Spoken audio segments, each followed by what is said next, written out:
Amém. A paz do Senhor Jesus, pessoal do Facebook, do Instagram, do YouTube, amém. Pessoal que vai ouvir pelo áudio, pessoal do Meet, para Angélica, para Jéssica, Maria Oliveira, Valéria, Silvana, Duda, a Ana Cláudia, o Daniel, amém. A paz do Senhor Jesus a todos, amém.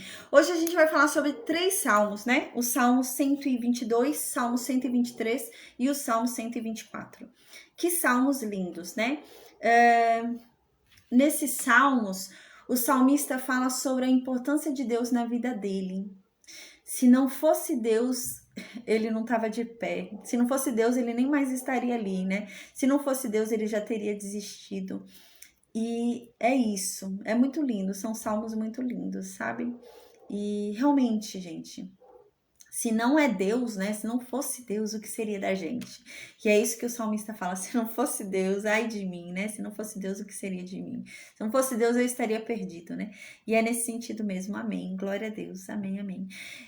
Eu vou fazer a oração agora e a gente vai começar a estudar o Salmo 122, 123, 124, tá bom? Gente, eu quero lembrar que eu tô vendendo a rifa, né? A rifa solidária, tá bom?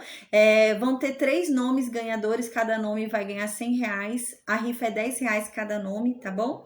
E o valor arrecadado vai ser revertido, né? Para uma ONG que eu tô fazendo parceria com ela. É uma ONG que é um orfanato, na verdade, né? Só que é um orfanato diferente. Lá, todas as crianças desse orfanato têm algum probleminha especial, né? Então, são crianças que têm paralisia, né? Tetraplegia, né? Então, são crianças com deficiência visual, né? Então, são crianças assim. E eu quero começar a trabalhar nesse lugar, né? Todo mês eu quero começar a ir lá, ver as crianças, ter um contato com as crianças. E lá eles vivem de ajuda, eles vivem de a colaboração, né? Fralda geriátrica, tudo. E o valor arrecadado na rifa vai ser para lá, tá bom? E eu vou mandar a prestação de contas para quem comprar. Então, lembrando, é R$10 cada nome, tá bom, gente? Quem puder, amém. Além de concorrer a R$100, você ainda vai estar ajudando esse lugar, tá bom? Eu vou mandar a prestação de contas para você, né? Mesmo se você não ganhar os R$100, você vai ver para onde que foi o valor, né? Para onde que foi investido, né? Quem a gente ajudou, amém, viu? Eu vou orar agora e a gente vai começar a estudar o Salmo 122, Salmo 123 e o Salmo 124. E a gente vai ver qual é a importância de Deus na nossa vida, como é importante ter Deus na nossa vida. Deus nos dá um sentido para a vida, né? Se não fosse Deus, tudo seria mais difícil. Se não fosse Deus, né, eu não teria nem vontade de levantar da cama. É isso que o salmista está falando. Se não fosse Deus, eu não teria nem vontade de viver. É Deus quem me sustenta, né? É Deus que me faz querer ficar de pé. É Deus que me dá forças, né? É Deus que me traz esperança. E amém. É extraordinário, né? Como é possível viver sem Deus? É aquilo que é dito, né? Quem já pisou no Santo dos Santos, gente, não quer sair, não quer ir para outro lugar, né? Então, quem já conheceu Deus verdadeiramente, quem já sentiu a presença de Deus verdadeiramente, não quer sair dessa presença, né? Sabe o que é. E amém. É isso que o salmista diz no Salmo 122, 123 e o 124. Eu vou orar agora, então, amém. E a gente vai começar a estudar esses salmos, tá bom? Amém. Meu Deus, obrigada, Pai. Obrigada por mais uma oportunidade de estarmos aqui reunidos diante da tua santa presença, diante da tua santa palavra, Pai. Amém. Meu Senhor, que o Senhor, Pai, nos perdoe os nossos pecados, nos perdoe as nossas fraquezas, os nossos erros, as nossas falhas, porque o Senhor disse, Pai, que o Senhor é um Pai que perdoa, o Senhor é um Deus que perdoa. O Senhor disse que o Senhor tem prazer num pecador arrependido, que o Senhor, meu Deus, se alegra num pecador, meu Deus, que tem o verdadeiro arrependimento. Então, meu Deus, que nós pedimos que o Senhor nos perdoe, até mesmo pelos pecados que não percebemos que cometemos, Pai, mas que o Senhor nos perdoe, Pai, pelos pecados involuntários, pelas nossas falhas, pelos nossos erros. E, meu Deus, nos ensina a tua palavra de uma forma clara, de uma forma simples. Nos ensina a sua verdade para que não venhamos a pecar, para que não venhamos a errar, para que venhamos a andar nos seus caminhos, Deus. Nos ensina, Pai. Nos ensina de uma forma clara, simples, de uma forma inconfundível, Pai, amém. Que a tua verdade nos liberte, que não caiamos nas mentiras, meu Deus, de falsos profetas, de falsos mestres, Pai, mas que venhamos a conhecer a tua verdade, a tua mensagem, Pai, como ela é, em nome de Jesus, Senhor. Meu Deus, me usa. Meu Deus, que pela tua infinita bondade, tua misericórdia, pela tua graça, que o Senhor me use. E que o Senhor, Pai, coloque cada palavra em minha boca, que da minha boca saia somente a tua verdade, que o Senhor tempere cada palavra que sair da minha boca com sal, para que elas tenham um bom gosto a todo aquele que as ouve, Pai, em nome de Jesus. Torna o meu falar ao teu respeito irresistível, apaixonante, para que todo aquele que me ouvir falar acerca de ti não resista, se apaixone e se entregue a ti, Pai, em nome de Jesus, Senhor, me usa. Que o teu Espírito Santo venha com fogo e nos incendeie, Pai, que sejamos brasa viva, meu Deus, e que venhamos a incendiar outras pessoas, Pai, em nome de Jesus, Senhor. Amém. Que o Senhor, Pai, nos use poderosamente, que a tua palavra flua sem obstáculos, Pai, que a tua verdade corra sem enganos, Pai, em nome de Jesus, Senhor. Amém. Que o Senhor nos livre de todo mal. Amém. Amém. No Salmo 122, gente, o Salmo 122, 123 e o Salmo 124 são salmos simples, tá bom? Então eu vou fazer a leitura do meu jeitinho, né, como vocês já sabem, mas são salmos bem simples para se entender, tá? E são salmos que dizem sobre a importância da presença de Deus em nossas vidas, como é importante ter Deus em nossas vidas, né? Como faz diferença ter a presença de Deus em nossas vidas. Deus muda tudo, né? Deus muda o nosso olhar para a nossa vida, né? Uma vida que antes não tinha brilho, uma vida que antes não tinha alegria, uma vida que antes não se tinha vontade de viver. Na presença de Deus, com Deus, você passa a sentir gosto em viver, você tem alegria em estar vivo, né? E é isso que o salmista fala. No Salmo 122, no versículo 1, o salmista diz assim: olha, eu fiquei muito contente. Eu fiquei muito contente quando as pessoas começaram a falar para mim que elas iriam até a casa de Deus. Eu fiquei muito feliz. E agora a gente está aqui no versículo 2, ele diz: e agora nós estamos aqui, todos reunidos, dentro de Jerusalém, na casa de Deus. A gente lembra, né? Hoje a gente vive um outro momento, né? Da aliança, né? Nessa época, realmente, onde Deus habitava, em Jerusalém, né? Onde era a presença de Deus ali, onde que Deus tinha que ser adorado, em Jerusalém. Nessa época era normal isso, era o correto, né? Então a gente lembra isso, tá, gente? Então, antigamente havia uma casa de Deus, né? A casa de Deus realmente existia, né? Deus estava ali naquele lugar, onde? Jerusalém. Mas a gente lembra que mais para frente Jesus encontra uma samaritana no poço, né? E quando ele encontra essa samaritana no poço, essa samaritana tem um grande problema, porque os samaritanos, eles são impedidos pelos judeus de adorarem a Deus em Jerusalém. O samaritano não podia entrar em Jerusalém. Não podia jamais. Eles entendiam que ia sujar Jerusalém, não podia. O samaritano não podia pisar em Jerusalém. Então, eles não podiam adorar a Deus, né? A gente lembra que os samaritanos, né? Quando há a divisão dos reinos, né? Fica a tribo de Judá e a tribo de Benjamim unidas e vira o reino de Judá. E as outras tribos, né? Se unem, as outras 10 tribos se unem e elas viram quem? O reino de Israel. E o reino de Israel, a capital do reino de Israel é Samaria, né? Porém, há uma mistura ali de povos, né? Depois que eles são tomados ali, são levados cativos, né? Pela Síria, eles se misturam. E não fica sendo só o povo de Israel, eles se misturam com os assírios, com outros povos, né? Então, fica uma classe misturada, né? Uma raça misturada. E então, eles são rejeitados por causa disso, pelos judeus mais para frente, né? Então, eles não podem adorar a Deus ali em Jerusalém. E surge um grande problema para essa samaritana, porque antigamente a aliança da lei dizia que só existia um lugar para você adorar a Deus.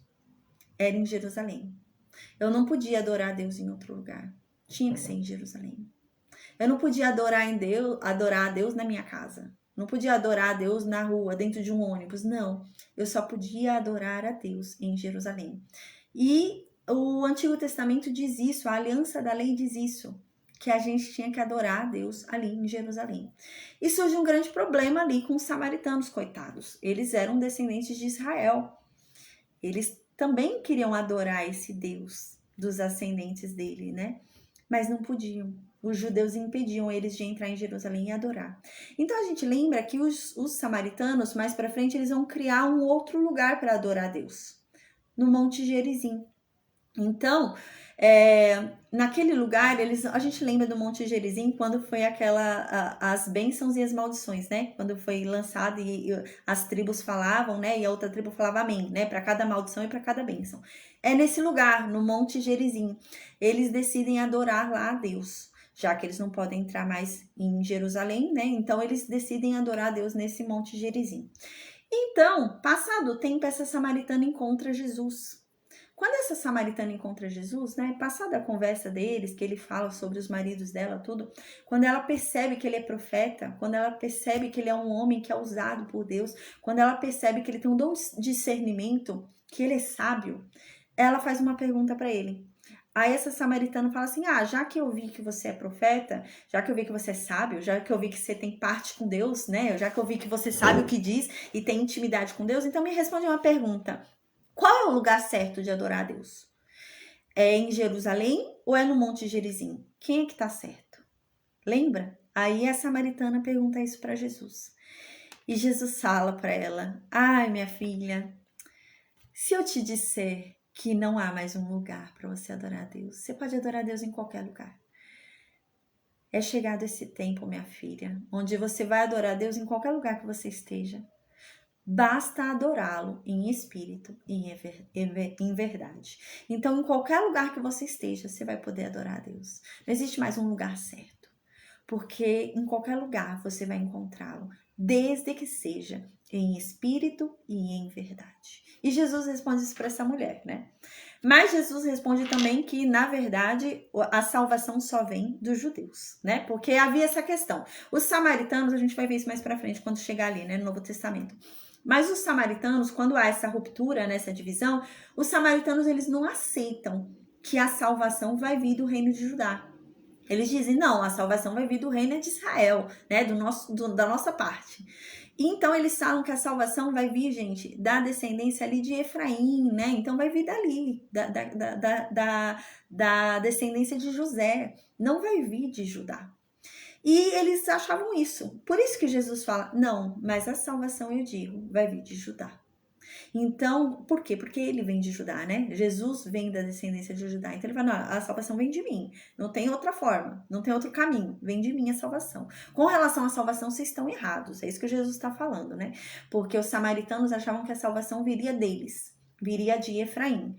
E Jesus fala, olha, com relação à salvação, vocês estão errados. Com relação à salvação, ela virá dos judeus. Ela virá de Judá. Ela vem de mim, né? É isso que Jesus está querendo dizer. Mas com relação à adoração, vocês vão poder adorar a Deus em qualquer lugar. Não precisa adorar em Jerusalém. Não precisa adorar no Monte Gerizim. Basta adorá-lo em espírito e em verdade, né? Então aqui, quando o salmista está escrevendo o versículo 1 e o versículo 2 desse Salmo 122, ainda reinava uma lei. Que lei? Que Deus só podia ser adorado em Jerusalém. Então, Deus só podia ser adorado em Jerusalém. Onde que eu tinha que ir para encontrar Deus? Jerusalém. Se eu estivesse dentro da minha casa orando, eu não encontrava Deus. Eu tinha que ir lá para Jerusalém, porque Deus estava lá. Deus não estava aqui, Deus estava lá. Mas graças a Deus, com Jesus Cristo, né? Hoje a gente tem Deus dentro de nós. O Espírito Santo habita dentro de nós. Então hoje eu posso encontrar a Deus, eu posso adorar a Deus em qualquer lugar. Por isso que Jesus fala em espírito e em verdade. Então se eu tenho o Espírito de Deus dentro de mim, se eu renasci de Cristo, há um Espírito vivo dentro de mim. Então há o Espírito Santo de Deus dentro de mim. Então eu posso adorá-lo em qualquer lugar, desde que eu tenha o Espírito de Deus e desde que seja em verdade, que eu não esteja mentindo, que seja verdadeiro. Se realmente eu estou entregue ali, eu consigo entrar na presença de Deus e adorá-lo. E é isso hoje que a gente vive, né? Hoje, gente, a casa de Deus somos nós. Hoje a casa de Deus não é um prédio. A casa de Deus hoje não é um templo. Nós somos o templo de Deus. Nós somos a casa de Deus. A Bíblia diz isso, que Deus ansiava por esse templo, onde ele habitaria, e ele ergueria esse templo com as suas próprias mãos, porque Deus não habita em templos erguidos por mão humana. Então, a verdadeira casa de Deus não são prédios. A verdadeira casa de Deus não são templos, não é parede. A verdadeira casa de Deus sou eu. Porque o Espírito Santo de Deus habita dentro de mim. Ele está dentro de mim. E eu não preciso ir para Jerusalém mais. Eu não preciso ir para o Monte Gerizim. Eu posso estar, gente, tomando meu banho e adorando a Deus. Porque não há problema com relação à nudez. Uma vez eu já falei isso, né? Adão e Eva andavam ali no Jardim do Éden nus. Né? Deus não tem problema com a nossa nudez, né? Desde que seja em espírito e em verdade. Então eu posso adorar a Deus em qualquer lugar. Mas nesse tempo não, eles precisavam ir para Jerusalém. E é isso que o salmista está dizendo no versículo 1 e versículo 2. Eu fico tão feliz quando as pessoas buscam a Deus, quando as pessoas buscam a presença dele verdadeiramente. E quando eu vejo que elas conseguiram encontrar a presença de Deus, eu fico tão feliz quando isso acontece. É isso que ele está querendo dizer, né? Aqui era uma outra aliança, né? Precisava ir a Jerusalém para encontrar Deus. Mas hoje, na nossa realidade, é isso que o salmista está querendo dizer. Eu fico tão feliz quando alguém quer buscar a Deus, que alguém anseia por encontrar Deus e quando ele realmente encontra, né? É muito bom. A verdade é que o cristão, gente, tem que ficar feliz com a evolução espiritual do outro, sabia? É muito triste, a gente observa hoje, né? Muito cristão competitivo, né? Às vezes o cristão fica até triste porque o outro evoluiu espiritualmente, né? E ele não, fica triste. Gente, cristão não pode ficar triste, cristão tem que ficar alegre. Eu fico tão feliz que você tem buscado a Deus. Nossa, como eu tô feliz que você tá cheio de Deus. Como eu tô feliz da unção que Deus te deu. Sabe, o crente tem que ficar feliz, não é triste. Eu já vi gente triste porque Deus estava usando mais o outro. Porque Deus derramou uma unção sobre o outro e não derramou sobre ele, né? E cristão não é assim. Cristão, ele se alegra, gente, quando alguém busca a Deus. Ele se alegra quando alguém é usado por Deus. Ele se alegra quando alguém entra na presença de Deus. Ele se alegra quando alguém recebe unção, quando alguém recebe dom. Ele se alegra, não fica triste, né? A gente observa, infelizmente, isso não é cristão. Um cristão verdadeiro, ele se alegra. Ele se alegra de ver mais pessoas entrando na presença de Deus. Aí no versículo 3, o salmista diz assim, o Salmo 122, 123 e 124 não tem escrito quem foi o autor, né? Na Bíblia não está escrito. Apesar de falar que é uma canção ali que começou com Davi, né? Canção de Peregrino, se eu não me engano, que tem ali de Davi, né?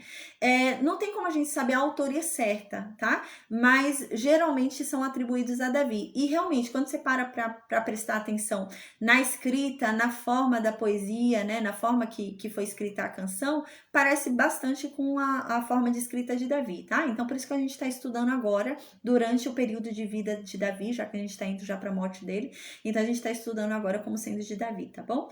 Então, no versículo 3, Davi diz: Jerusalém, que estás construída como cidade compacta, para onde sobem as tribos de Deus, como convém a Israel, para renderem graças ao nome do Senhor. O que ele está dizendo aqui?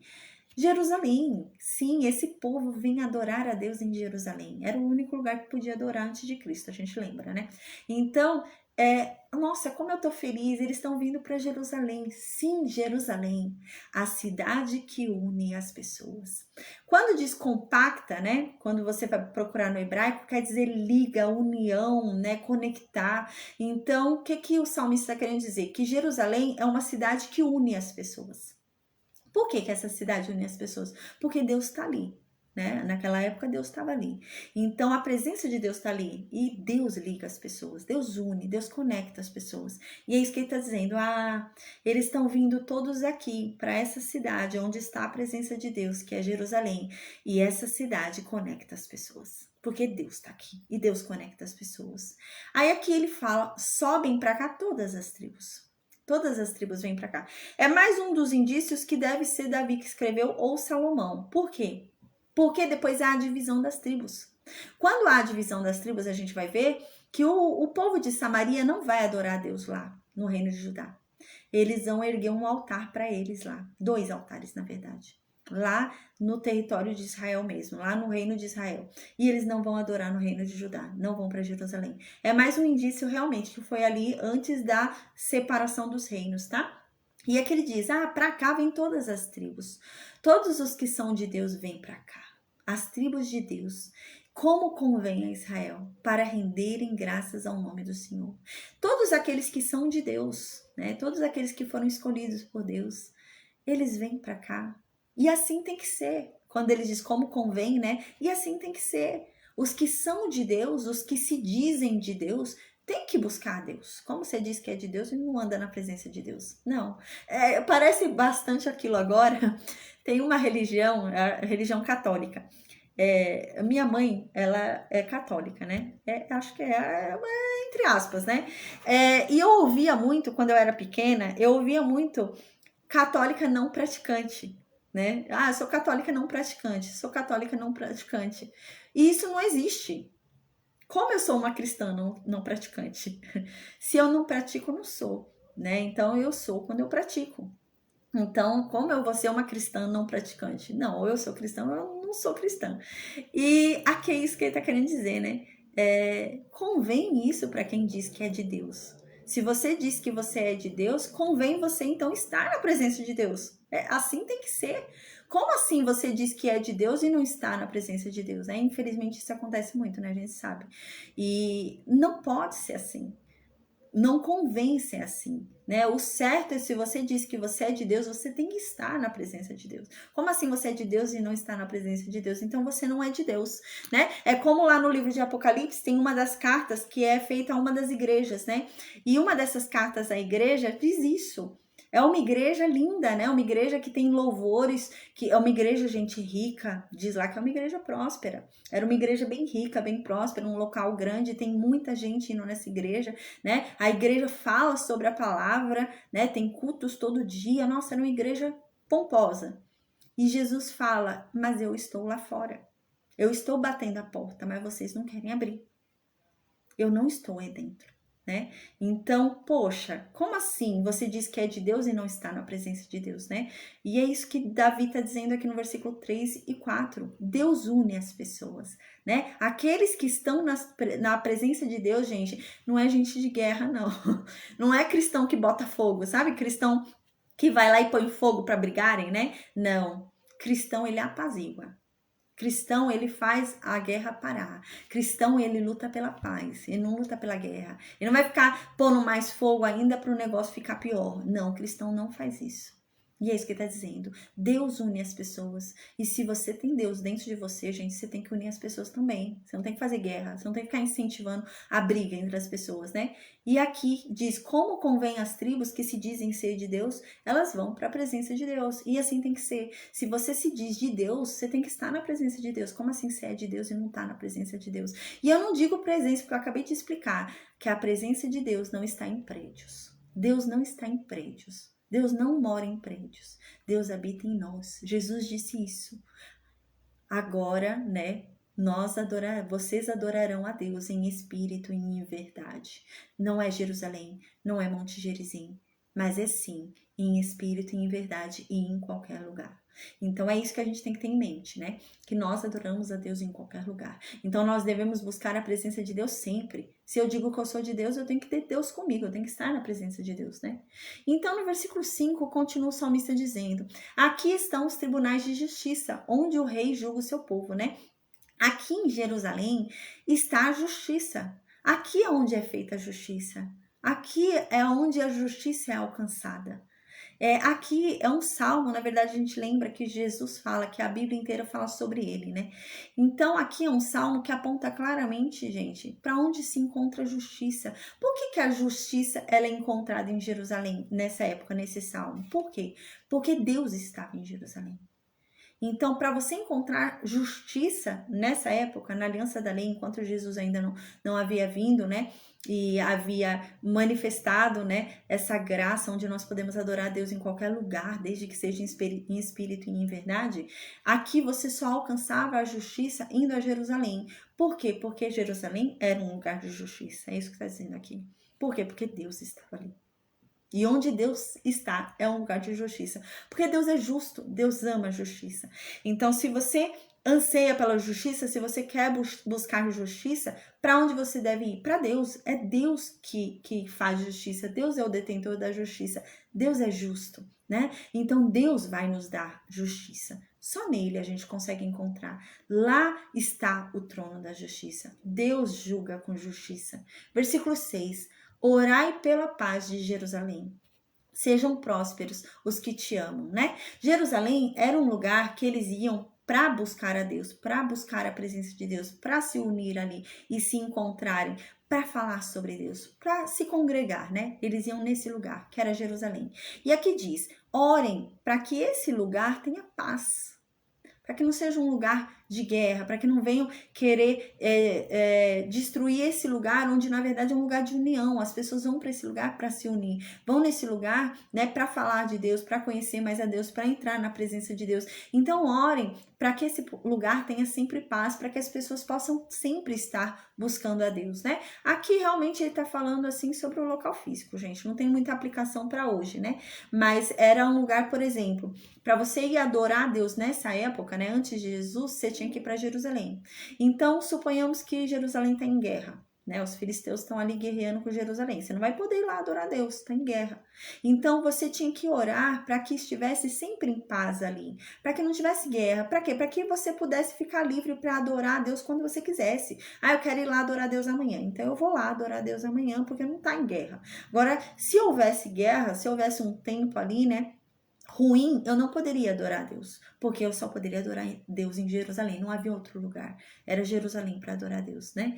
E é isso que ele tá falando aqui, então ele tá falando realmente como era antes, tá, gente? Não tem aplicação pra gente hoje, né? Porque é aquilo que Paulo diz, né? Hoje nada me afasta do amor de Deus. O que pode me afastar do amor de Deus? Nem Satanás, nem os demônios, né? Nem nada. O que vai me afastar do amor de Deus? Nada. Então, hoje eu não tenho que me preocupar com guerra, com nada. Pelo contrário, a Bíblia diz que teremos aflições. Mas eu não tenho que me preocupar com nada disso, porque nada pode me afastar do amor de Deus. Mas nessa época podia.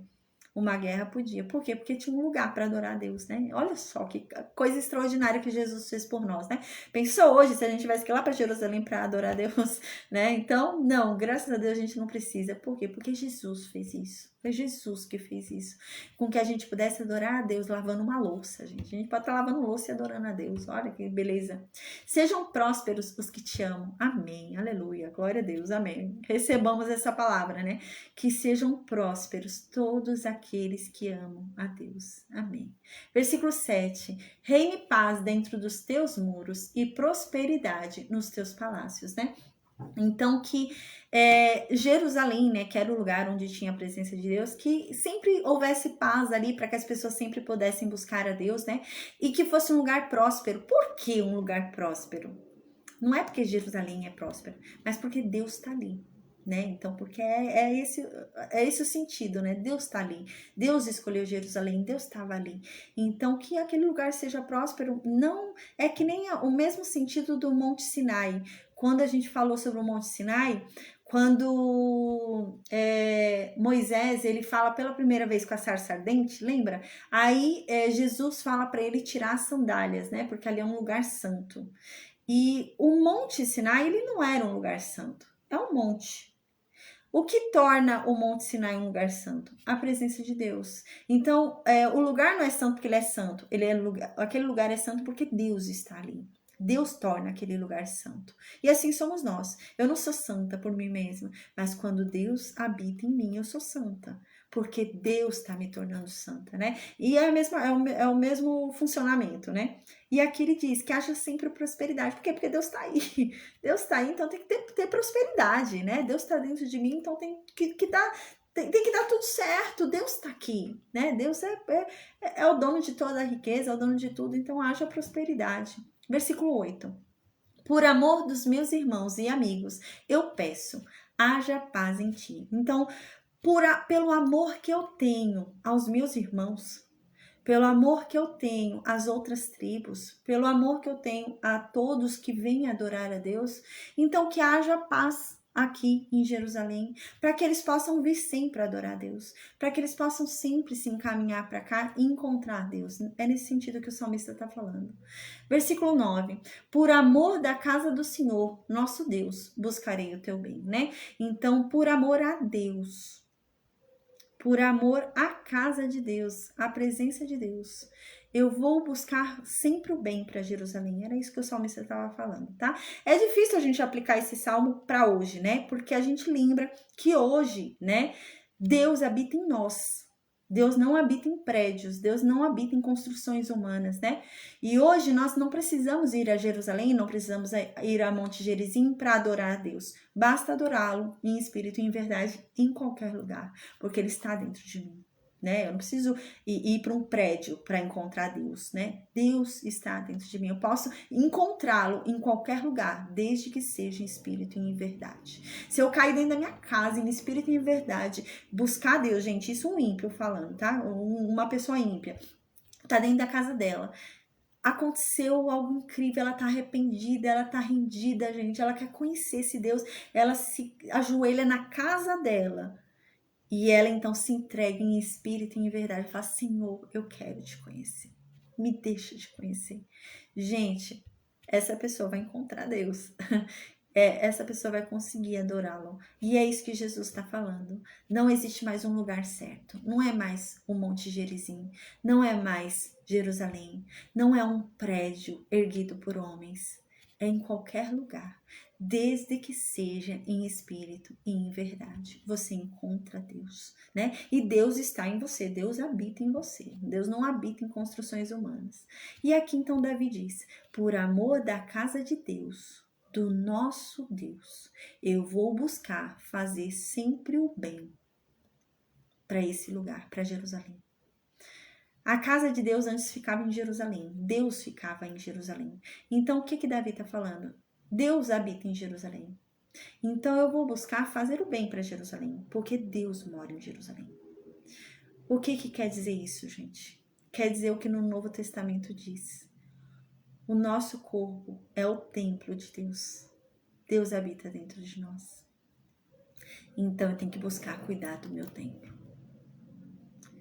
Por amor a Deus. Porque é a casa dele. Ele mora aqui dentro de mim. E eu tenho que cuidar dessa carcaça aqui. Porque é o templo dele, é a casa dele. O amor que Davi está falando aqui, que vai buscar fazer o bem para Jerusalém, eu tenho que buscar fazer o bem para o meu corpo, para o templo de Deus, que é o meu corpo. É nesse mesmo sentido. Eu tenho que buscar fazer o bem para o meu corpo, porque esse corpo é onde Deus habita. E eu vou fazer o bem para ele, por amor a Deus, porque é a casa de Deus, é onde Deus mora. Agora a gente vai para o Salmo 123. No Salmo 123, diz assim, é bem curtinho, versículo 1. Ó Deus, para o Senhor que mora lá nos céus, eu levanto os meus olhos. Eu olho só para o Senhor. Versículo 2. Da mesma forma que um escravo olha para o seu senhor, da mesma forma que uma escrava olha para sua senhora, assim, meu Deus, eu levanto os meus olhos ao Senhor, para que o Senhor possa ter compaixão de mim. Versículo 3, Davi diz, Deus, tem misericórdia de nós. Ó Deus, tem misericórdia. Porque a gente está tão cansado. A gente está muito cansado de ser humilhado. A gente está muito cansado de ser desprezado. A gente já está cheio de tanto sofrimento, Deus. Tem compaixão de nós. Versículo 4, Davi diz, ó Deus, a nossa alma está cheia já do escárnio desse povo. Desse povo que ficam andando à própria vontade. E a gente está cansado do desprezo dos soberbos. Aqui Davi está dizendo, Deus, eu estou cansado de ser humilhado, de ser chacota daqueles que não te seguem, Deus. Eu ando segundo a tua vontade, Deus. Eu busco cumprir a tua vontade, eu busco cumprir a tua palavra. Eu busco andar nos teus caminhos, nos teus preceitos, ouvir teus mandamentos. Mas esse povo que fica tirando uma da minha cara, fica fazendo chacota de mim, eles ficam andando à própria vontade deles. Eles não estão nem aí para a sua vontade, Deus. E eu tô cansado. Eu tô cansado de ser humilhado por eles. Eles que não ligam para a tua vontade, Deus. Eu estou cansado de ser desprezado pelos orgulhosos, por esse povo orgulhoso. Eu estou cansado, Deus, enquanto eu estou aqui na tua presença me humilhando. E eles se acham. Estou cansado disso. Bem curtinho, né, esse salmo, né? Um salmo de aflição, é uma pessoa que parece estar saturada mesmo, tá já na tampa, né? É isso. Salmo 124. Ah, que salmo lindo. Salmo 124, o salmista diz assim: ó Deus, se não fosse o Senhor, o que seria de mim? Eu já não estaria mais aqui. Eu já teria desistido de tudo. Eu já teria entregue os pontos. Eu já teria me dado mal. O que seria de mim sem o Senhor? É lindo. Versículo 1, ele diz assim: ah, não fosse Deus. Ah, se Deus não tivesse do nosso lado. Que o diga Israel, hein? Aqui ele tá falando: ah, se Deus não tivesse do nosso lado. E a prova disso é Israel. O que seria de Israel se não fosse Deus? Israel estava perdido. Tantas vezes Israel errou, mas se não fosse Deus, Israel que eu digo, Israel é a prova disso, né? Se não fosse Deus. Aí no versículo 2 ele continua: não fosse o Senhor que esteve ao nosso lado, quando os homens se levantaram contra nós e nos teriam engolido vivos, quando a sua ira se acendeu contra nós. No versículo 3 fala, né? Aqui ele tá falando: nossa, se não fosse Deus estar com a gente, quando as outras nações se levantaram contra nós, as outras nações teriam vencido. Elas são maiores do que a gente. As outras nações, gente, eram muito maiores do que Israel. As outras nações tinham armas que Israel não tinha. A gente lembra sobre isso, a gente estudou isso, né? Que a Filístia, né? As pessoas, eu esqueci o nome, mas as pessoas que faziam armas, né?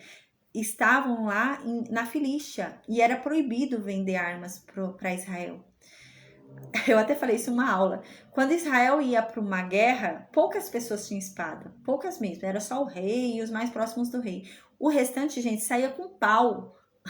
Ia lutar com pau, alguns com flecha, né? Mas a maioria era pau, gente. Era pau, pedra, igual Davi mesmo. Ia com pau, pedra, era assim, né? E é isso que o salmista está dizendo: se não fosse Deus. Ah, se não fosse Deus, todas as vezes que os inimigos vieram contra nós, eles teriam pego a gente. A gente já viu tantas coisas extraordinárias, né? A gente lembra de uma luta, né? Que Deus parou a Terra, né? A Terra parou de rodar, o Sol durou mais tempo, né? A gente lembra, tiveram lutas em que Deus lançava raios, os raios caíam na cabeça dos inimigos, né?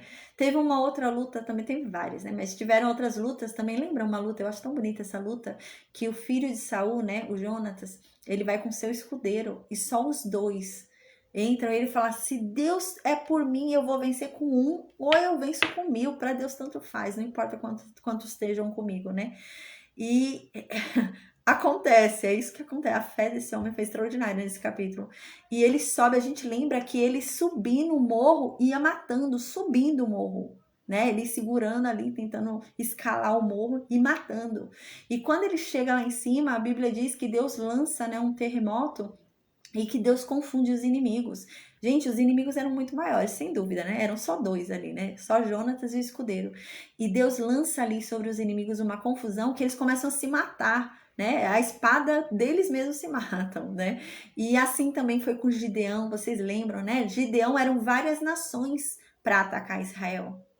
E Deus, então, manda Gideão lá com os 300. E então Gideão vence, gente, sem levantar uma espada. Vocês lembram? Gideão fica em torno, assim, do acampamento. E Gideão começa a gritar, tocando a trombeta, com a tocha na mão, né? E sem se movimentar. E lá dentro do acampamento eles começam a se matar. Um sai correndo, se matam, achando que é o inimigo vindo, né? E são eles correndo e se matam. O maior número de pessoas nessa luta morreu assim. Então Deus foi o maior guerreiro, né? Deus foi quem fez todas as vitórias. E é isso que Davi está dizendo aqui. Se não fosse Deus, a gente não teria conseguido. Essas vitórias a gente não teria conseguido. Era impossível. Era humanamente impossível. E é isso mesmo, era humanamente impossível. Se não fosse Deus, né? Quantas coisas, né? Às vezes a gente passa na nossa vida, a gente consegue superar, né? Consegue vencer, né? Mas a gente sabe que não é a gente. Se não fosse Deus, aquilo não teria acontecido. Era humanamente impossível, né? Isso acontecer. Então, no versículo 4, diz assim: as águas nos teriam submergido e sobre a nossa alma teria passado a torrente, né? Teria passado uma enchente. Águas impetuosas teriam passado sobre a nossa alma. Se não fosse Deus, a gente já teria morrido, até por coisas naturais, a gente já teria morrido de alguma forma, algo teria dado errado, né? A gente já teria se afogado em nós mesmos, porque a gente erra, a gente errou tanto com Deus, mas se não fosse a misericórdia de Deus, a gente já teria sido consumido por nós mesmos, porque a gente mesmo erra, né? Nesse sentido. Mas Deus que sempre nos livrou, Deus que sempre nos ajudou. Ah, se não fosse Deus. Versículo 6. Bendito é Deus, que não nos deu por presa aos dentes deles. Bendito é Deus que não nos entregou aos nossos inimigos. Bendito é Deus que lutou por nós. Bendito é Deus que nos deu a vitória. Bendito é Deus que esteve sempre conosco. Ah, o que seria de nós se não fosse Deus? Então, no versículo 7, Davi diz: Deus salvou a nossa alma, como um pássaro do laço dos passarinheiros. Deus nos salvou, como se salva um pássaro do laço que tem para prender ele, para ser roubado, para ser levado, né? Como uma armadilha que se faz para pegar um pássaro. Deus veio e nos salvou. Deus quebrou o nosso laço e nós ficamos livres. Oh, gente, isso daqui aponta para Jesus. Uau! Aponta claramente para Jesus, né? É o que Jesus disse. A escritura inteira fala acerca de mim, né? E aqui fala sobre ele. Ah, se não fosse Deus, o que seria de nós? Deus salvou a nossa alma. Deus salvou a nossa alma. E Ele tirou daquelas armadilhas, daquelas coisas que a gente não via e caía. Deus nos tornou... nos deu olhos abertos, né? A gente conseguiu ver coisas que a gente não via antes. E então Deus nos tornou livres. A gente não era livre. Mas agora sim, Deus abriu os nossos olhos e a gente consegue ver as armadilhas para a gente não cair nelas mais, né? Uau, Deus nos salvou. Versículo 8. O nosso socorro está em o nome do Senhor, Criador do céu e da terra. Aqui ele diz, né? A verdade é que a gente já passou por tanta coisa já sobreveio, né? E a nossa força não está no nosso exército, a nossa força não está em nós, a nossa força não está no nosso braço. Davi diz: a nossa força vem de Deus. Quando a gente precisa ser socorrido, quando a gente precisa de ajuda, é Deus quem manda ajuda. É dele que vem tudo que a gente precisa.